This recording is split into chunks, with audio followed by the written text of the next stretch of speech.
नमस्कार. इंद्रायणी या मालिकेच्या आजच्या भागात आपण पाहणार आहोत की व्यंको महाराज कीर्तनाची तयारी करत असतात. त्याचवेळी शकुंतलासुद्धा तिथे असते, पण ती थोडीशी नाराज असते. व्यंको महाराजांचं लक्ष शकुंतलाकडे जातं. व्यंको महाराज आश्चर्याने शकुंतलाला विचारतात की काय गं, आवरलं का सगळं? यावर शकुंतला म्हणते की हो. मग व्यंको महाराज म्हणतात की मग चेहरा का असा उतरलाय? यावर शकुंतला रागाने म्हणते की शेवटी मोठ्या बाईंना जे हवं होतं तेच त्यांनी केलं. अहो, अदूला त्या जनार्दन महाराजांकडे घेऊन गेल्या होत्या, शिकवणी लावणार आहेत म्हणे. यावर व्यंको महाराज म्हणतात काय करणार शकू, वहिनींना सांगून काही उपयोग नाही आणि त्यांना कुणीही कितीही सांगितलं ना तरीही त्या कोणाचं ऐकणारच नाहीत. विठुराया त्यांना सद्बुद्धी देव एवढीच प्रार्थना करू शकतो आपण. आता यावर शकुंतला म्हणते की बरोबर आहे, आपण तरी एका मर्यादेपर्यंत किती विचार करणार ना आणि किती बोलणार. आता यावर व्यंको महाराज म्हणतात की नाही, आपण नाही बोलू शकत आणि ते म्हणतात की तुका म्हणे ओगी राहावे, जे जे होईल ते ते पाहावे. अशीच अवस्था आपली आहे आणि मला एवढंच वाटतं की या सगळ्याचा अधोक्षजवर ताण येऊ नये. तेव्हा शकुंतला म्हणते की नाही, विठुराया पाठीराखा आहे, तोच बघेल आता काहीतरी. असं म्हणून शकुंतला जायला लागते. व्यंको महाराज शकुंतला विचारतात की तू कुठे निघालीस? तेव्हा शकुंतला सांगते की पाण्याचा तांब्या घेऊन येते. असं म्हणून शकुंतला जाणार तितक्यात तिला काहीतरी आठवतं आणि ती परत व्यंको महाराजांजवळ येऊन म्हणते की अहो, काहीतरी महत्त्वाचं बोलायचं होतं, दिवाळी येणार आहे, मुलांना कपडे घ्यायचे होते. आता यावर व्यंको महाराज म्हणतात की हो हो, घे ना, मी त्याच्यासाठी वेगळे पैसे बाजूला काढून ठेवले आहेत, तू हवी तेवढी खरेदी कर पोरांसाठी. मग यावर शकुंतला म्हणते की हो आणि ती म्हणते की मी काय म्हणते, आपण इंदूसाठी नवीन फ्रॉक घ्यायचा का? यावर व्यंको महाराज हसायला लागतात आणि म्हणतात अगं घेऊया की मग, त्यात काय विचारण्यासारखं आहे का? यानंतर व्यंको महाराज म्हणतात की बरं, इंदूवरून आठवलं की इंदू आणि माझं दिवाळीनिमित्त कीर्तन आहे आणि विठुरायांसमोर दिवाळीत कीर्तन करण्याची तिची ही पहिलीच वेळ आहे. यावर शकुंतला म्हणते की मग छान आहे की, तुम्हाला एक गोष्ट सांगते की तुमचं आणि इंदूचं कीर्तन अगदी छान रंगतं आणि दिवाळीमध्ये तर त्याला एक वेगळा रंग चढतो. आता यानंतर आपण इकडे पाहतो की प्रेमनाथ मोबाईलमध्ये काहीतरी बघत असतो आणि म्हणतो की पैसे येत आहेत की जात आहेत. आणि तितक्यात तिथे कोणीतरी येतं आणि प्रेमनाथला विचारतं की प्रेमनाथ विंजे आपणच ना? यावर प्रेमनाथ त्यांच्याकडे बघत विचार करत म्हणतो की हो हो, पण तुम्ही कोण? मग ती व्यक्ती सांगते की मी जगदीश जामखेडकर. प्रेमनाथ त्यांच्या जवळ जातो आणि त्यांना विचारतो की म्हणजे काय, वसुली करायला आला नाही आहेत ना? यावर ती व्यक्ती म्हणते की कसली वसुली? मग प्रेमनाथ म्हणतो की म्हणजे असं उदार बिदार ते काय घ्यायला नाही आला ना? मग यावर ते जगदीश जामखेडकर नावाचे व्यक्ती म्हणतात की प्रेमनाथला अहो तसं काय नाही, आम्ही इथे विंजे. यावर प्रेमनाथ चिडून म्हणतो की पूर्ण नाव घ्यायचं, म्हणजे असं काही नाही की तुम्हाला प्रेमनाथ विंजे सरकारच बोलावं लागेल आणि तुम्हाला काय बोलायचं आहे ना ते बोला पटकन. यावर जगदीश जामखेडकर म्हणतात की अहो, आम्हाला आमच्या गावात बाल कीर्तनकार इंद्रायणी यांचं कीर्तन ठेवायचं होतं. यावर प्रेमनाथ खुश होत म्हणतो की काय बोलताय, कीर्तन ठेवायचं आहे? हो मग करू ना कीर्तन, एकदम दणक्यात करू, फक्त तेवढं टाईम लागेल. म्हणजे कसं 25,000 ते हे ऐकून जगदीश जामखेडकर खूप शॉक होतात आणि विचारतात की काय 25,000? आणि मग यावर प्रेमनाथ विचारतो की तुमचा काय आकडा आहे? यावर जगदीश जामखेडकर म्हणतात की अहो जरा कमी करा. यावर प्रेमनाथ म्हणतो की कसं आहे ना, प्रेमनाथ विंजे सरकार आहे आम्ही. आता यानंतर जगदीश जामखेडकर तिथून निघून जातात. मग प्रेमनाथ स्वतःशीच म्हणतो की सोन्याची खाण, मागच्या वेळेस 10,000 आणि आता डायरेक्ट 15,000, भाव वाढतोय. हां, अभिनंदन प्रेमनाथ, म्हणजे जुनं वैभव परत हातात येते की काय?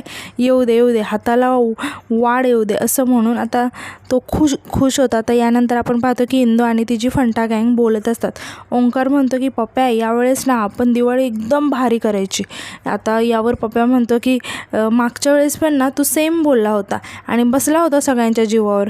मग सगळेच हसायला लागतात. यावर ओंकार म्हणतो की हसू नका, मी जे सांगतो ना ते ऐका. माझे ना बाबा मुंबईवरून माझ्यासाठी कार आणणार आहेत आणि साधीसुधी नाही आहे, रिमोटवरची, आणि ती पण रेसिंगची. आता पप्प्या म्हणतो की आपल्याला कारवीरमध्ये काही इंटरेस्ट नाही आहे, पोट भरतं का त्याच्याने? आणि माझी आई ना माझ्यासाठी लाडू बनवणार आहे, ते पण डब्बा भरून, आणि एवढ्या डब्यात नाही, एवढा मोठा डब्बा. हे बघून आदू म्हणतो की सारखं सारखं खायचं कसं सुचतं रे तुला? म्हणजे रिकामं नाही का होत तुझं पोट? इम्रान म्हणतो की नाहीतर काय, खाऊन खाऊन आधीच लाडूसारखा झाला आहे, यालाच डब्यात भरायला पाहिजे. यावर इम्रान म्हणतो की बरं ते जाऊ द्या, माझ्या बाबा ना मला नवीन टी शर्ट आणि जॅकेट आणणार आहेत आणि नवीन शूज पण आणणार आहेत. सगळेजण खूप आनंदाने ऐकत असतात. मात्र इंदू खूप नाराज झालेली असते. आता आदूसुद्धा सांगतो की माझी आईसुद्धा ना मला 2 शर्ट आणणार आहे, 2 शर्ट. सगळेजण सांगत असतात की माझी आई मला हे आणणार आहे, माझे बाबा मला ते आणणार आहेत. आता हे सगळं ऐकून इंदूला खूप वाईट वाटत असतं आणि इंदू म्हणते माझा नंबर आला तर मी काय सांगू, मला कधीच कुणी काय आणत नाही दिवाळीत. यानंतर इंदू उठून जायला लागते. आता इंदूला असं उठून जाताना बघून आदू म्हणतो की अगं इंदे कुठे चालले, थांब ना. यावर इंदू म्हणते की नाही, ते आत्यानं काहीतरी काम सांगितलं ना, ते आठवलं म्हणून चालले. आदू म्हणतो की अगं थांब ना थोडा वेळ. यावर इंदू म्हणते की अरे आहे काम, आठवलं आहे मला, आता मी जाऊन येते. मग आदू म्हणतो की काय यार, आता कसलं काम असेल आणि काय आठवलं असेल, कुठलं तरी काम. मग यानंतर पप्पा म्हणतो की अरे असेल कुठलं तरी काम, जाऊ दे ना, मी काय बोलतोय, ही दिवाळी ना एकदम दणक्यात झाली पाहिजे. आता यानंतर आपण पाहतो की सुशीला झाडू मारत असते. त्याचवेळी प्रेमनाथ तिथे येतो आणि सुशीलाला विचारतो की सुशीला आत्या येऊ का? त्यावर सुशीला म्हणते की जावई बापू तुम्ही? यावर प्रेमनाथ म्हणतो की म्हणजे काय, काम असल्याशिवाय येईल का? तर सुशीला म्हणते की काय काम आहे बोला. प्रेमनाथ म्हणतो की तुमची भाची कुठे दिसत नाही आहे. सुशीला रागाने म्हणते की मरे ना का कुठे, मला काय. यावर प्रेमनाथ म्हणतो की तसं नाही, काय आहे ना, मला खूप वाईट वाटतं आहे, तुम्ही एवढा त्याग करून पैसा लावून तिला लहानाचं मोठं केलं, पण त्या बदल्यात तुम्हाला काही. मग सुशीला म्हणते की मिळतं ना, ठणाना मिळतं. यावर प्रेमनाथ म्हणतो की तसं नाही, म्हणजे त्या घराच्या मालकीण आहेत आणि आता मालकीण म्हटल्यावर तुम्ही एवढी काळजी घेता, तुम्हाला काहीतरी मिळालं पाहिजे ना. यावर सुशीला रागामध्ये येते आणि म्हणते हे बघा, असं गोल गोल फिरवून बोलू नका, काय ते बोला एकदाचं. यावर प्रेमनाथ म्हणतो की म्हणजे आम्ही तुम्हाला मिळवून देऊ शकतो. यावर सुशीला म्हणते की काय? तर प्रेमनाथ म्हणतो की केव्हा आम्ही सांगतोय ना, म्हणजे बघा आता दिवाळी येते ना, तर दिवाळीत आपण इंदूचं एक कीर्तन ठेवायचं. त्या कीर्तनात इंदूला मिळतील 1000 रुपये आणि ते 1000 रुपये तुमचे. आता हे ऐकून सुशीला खूप खुश होते आणि म्हणते की 1000 रुपये मिळणार? मग प्रेमनाथ म्हणतो की हो, पण ना त्याच्यासाठी ना तुम्हाला माझं ऐकावं लागेल, म्हणजे बघा तुम्हाला पटत असेल तर नाहीतर जातो मी, असं म्हणून तो जायला निघतो. तितक्या सुशीला त्याला थांबवत म्हणते की अहो जावई बापू बसा ना, बसा. मग प्रेमनाथ म्हणतो की नाही, तुम्हाला जर असं वाटतंय ना की तुम्हाला पैसे हवे आहे तर मी जेवढं सांगतोय ना तेवढंच करा. यावर सुशीला म्हणते की काय करावं लागेल मला? यावर प्रेमनाथ म्हणतो की नाही, तुम्ही काय नाही करायचं, करणार इंदू कीर्तन करणार, फक्त तुम्ही ना कुणाला काहीही सांगायचं नाही, म्हणजे आतोबाला नाही सांगायचं, मोठ्या बाईंना नाही सांगायचं, म्हणजे घरामध्ये कुणाला काहीही कळू द्यायचं नाही. कारण काय आहे, हे जर कुणाला कळालं ना तर तुमचे 1000 रुपये पाण्यामध्ये बुडूक. या सुशीला आनंदाने म्हणते अरे नाही नाही नाही नाही, असं कसं बुडून जाईल? आणि ती म्हणते की नाही नाही, कुणालाच काहीच सांगणार नाही. मग प्रेमनाथसुद्धा खुश होऊन म्हणतो की व्हेरी गुड, काय करायचं आहे ना ते मी नंतर सांगतो, आणि तो तिथून निघून जातो. सुशीला इकडे खुश होऊन मनातच म्हणते की 1000 रुपये म्हणजे 100च्या 10 नोटा. सुशीला खूप खुश झालेली असते. आता प्रेमनाथ थोडंसं थांबून हसत सुशीलाकडे बघून तिथून निघून जातो. यानंतर आपण पाहतो की नारायणी आणि शकुंतला दिवाळीसाठी फरार बनवत असतात. आता तेव्हा तिथे मोठ्या बाई येतात आणि नारायणीला म्हणतात की नारायणी नीट कर गं बाई, तुझा आणि जावई बापूंचा पहिला दिवाळीचा सण आहे, चांगलं नाही केलं ना तर मलाच नावं ठेवतील ते.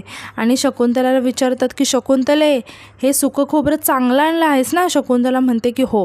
यावर मोठ्या बाई म्हणतात नाही, नाहीतर एखादं निघायचं खवट. नारायणीला व्यवस्थित लाडू बनवता येत नसतात.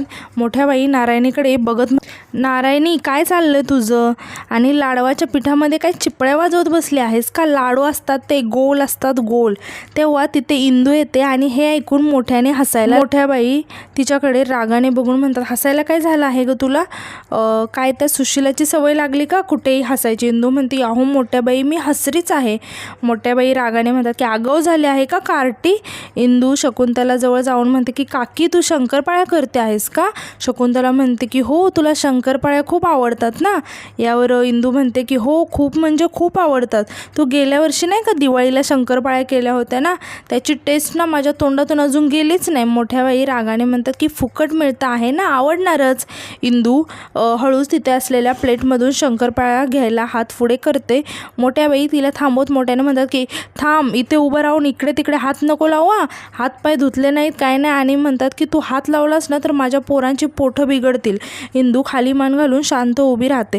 आता मोठ्या बाई म्हणतात की इंदे, काय सांगितलं होतं तुला तांब्या पितळेची भांडी घासून टाकायची म्हणून, आणि विचारतात की घासली की नाही. शकुंतला मध्येच म्हणते की मोठ्या बाई, अहो उद्या कीर्तन आहे तिचं, दिवाळीतलं पहिलं कीर्तन आहे, तिला जरा तयारीला वेळ देऊयात की.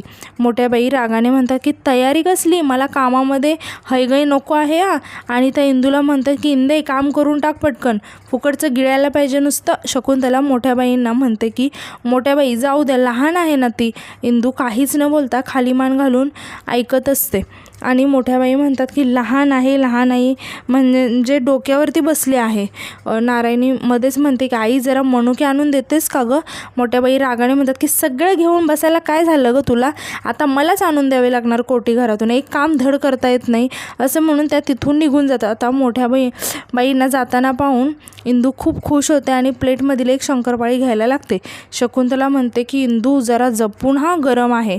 सर्व फंटा गँग आता इंदूला खिडकीमधून बघत असते. आता इंदूला खिडकीमधूनच खुणावून सांगते की आदू आम्हाला पण शंकरपाळ्या हव्या आहेत. इंदू इकडे तिकडे बघत आदूला थोडंसं थांब असं म्हणून सांगते. मग आदू इंदूला खुणावून मंदिरामध्ये शंकरपाळ्या घेऊन यायला सांगतो आणि सर्व फंटा गँग तिथून मंदिरामध्ये निघून जातात. इंदूसुद्धा कोणाचं लक्ष नाही आहे बघून हळूच थोड्या शंकरपाळ्या एका वाटीमध्ये काढून घेते. यानंतर आपण पाहतो की सगळे फंटा गँग मंदिरामध्ये दिवाळीच्या फटाक्यांबद्दल बोलत असतात. पप्प्या म्हणतो की मी भुईचक्कर आणणार आहे. इम्रान पण म्हणतो की पप्प्या लहान आहेस का भुईचक्कर आणायला, रॉकेट आणायचं रॉकेट. पप्प्या घाबरून म्हणतो की रॉकेट नको रे, मागच्या वेळेस त्या गण्याच्या घरात गेलो होतं, त्याच्या दादाने मला खूप मारलं होतं. तितक्या तिथे इंदू सर्वांसाठी शंकरपाळ्या घेऊन येते. इंदूला बघून सगळेजण खुश होऊन पटकन शंकरपाळ्या खायला धावतच इंदूजवळ येतात आणि पटापट आनंदाने शंकरपाळ्या घेऊन खायला लागतात. पप्प्या इंदूच्या हातातील रिकामा झालेल्या वाटीकडे बघत म्हणतो की हे काय, लगेच संपल्या पण, एवढ्याशाच आणल्या होत्या का. इंदू आश्चर्याने त्याच्याकडे बघत म्हणते की मी चांगल्या वाटीभर आणल्या होत्या की, आणि काय म्हणतोस एवढ्याशाच आणल्या, अरे किती खाशील. पप्प्या म्हणतो की अरे मग कढई भरून आणायच्या की, आणि त्याचं पोट दाखवत म्हणतो की त्या वाटीभर तर मला एकट्यालाच लागतात. मग सगळेजण पप्प्याकडे बघून हसायला लागतात. इंदू पप्प्याला म्हणते की आता मला सांग की मी कढई कशी लपवून आणणार होते. पप्प्या म्हणतो की दुसरं काहीतरी आणायचं ना. मग इंदू त्याला म्हणते की तुला पाहिजे ना, मग जा मग घरी. पप्प्या हळू आवाजात म्हणतो इंदे थोडंसं आण ना प्लीज, थोडंसं आण. आणि तो इम्रानला म्हणतो की सांग ना तू पण तिला. इम्रान पण म्हणतो की इंदे थोडं आण ना, एवढं म्हणतोय तर. इंदू सर्वांना सांगते की अजिबात आणणार नाही आता. मग सगळेजण इंदू प्लीज आण ना असं म्हणून विनंती करायला लागतात. आदू म्हणतो की इंदू प्लीज आण प्लीज, अगं पोटात कावळे कावकाव करतायत गं. इंदू थोडीशी टेन्शनमध्ये येऊन म्हणते की अरे पण मोठ्या बाईंनी पकडलं तर केवढं ओरडतील त्या मला. मग पप्प्या म्हणतो की नाही तू आमच्यापेक्षा खूप हुशार आहेस इंदू, प्लीज तू आण. पप्प्या म्हणतो की हो आणि मेन पण आहे. आता इंदू तरीसुद्धा टेन्शनमध्ये असते आणि म्हणते की हो पण मोठ्या बाई. पप्प्या म्हणतात की इंदे आदू म्हणाला की नाही पकडणार, मग नाही पकडणार, त्याच्यावर विश्वास ठेव. इंदू म्हणते की मारणार आता तुम्ही मला, आणि ओरडून सांगते पण हे शेवट आहे, लास्ट म्हणजे लास्ट, याच्यानंतर मी आणणार नाही. हे ऐकून सगळेच जण खूप खुश होतात. आता आणि आजचा भाग इथे संपतो. धन्यवाद.